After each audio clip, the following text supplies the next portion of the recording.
From the News 19 Weather Center, I'm meteorologist Efren Afante with your tropical update. As of 8 o'clock this morning, the National Hurricane Center had upgraded or actually increased the probability of tropical development in the eastern Gulf. It went from 70 to 80% as of 8 o'clock this morning. Now, there are no watches or warnings or any named storms at this time, but the National Hurricane Center is indicating that there's the likelihood, at least within the next 5 days, of an 80% chance of this being a tropical development. Over the next 48 hours, it only has a 40% chance, but that 40% chance definitely has increased since yesterday, and now within 5 days, an 80% chance of tropical development. Now, what we're going to be more focused on is the amount of moisture that's going to be transported out of the Caribbean into parts of the southeast.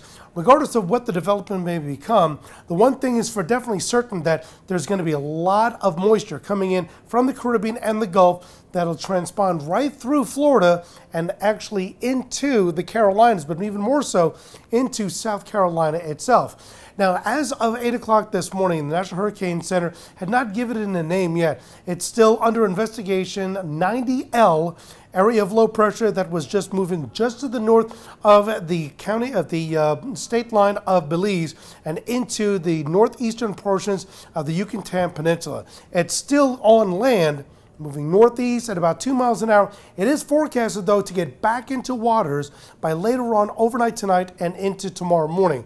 Not very organized, though. You can see a lot of the cloud tops are still well out to the east of it, moving very slowly at having winds at 30 miles an hour.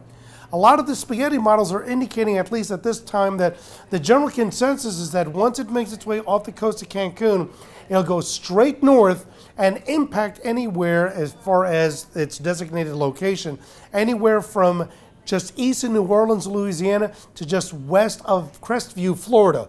That's where most of the models are indicating, and on this 5-day track, some of them are taking it just off the coast of the Big Bend of Florida.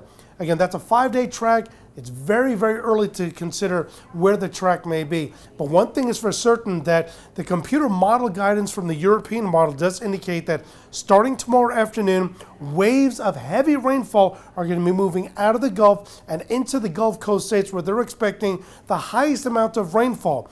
Many of the rainfall totals offshore in the Gulf can be in excess of 8 to 12 inches, whereas along the coastline, pretty much from Gainesville, Florida, all the way across to as far west as Lake Charles, Louisiana, could see upwards of 1 to 2, maybe even 3 inches of rainfall per hour as you go through Sunday into Monday.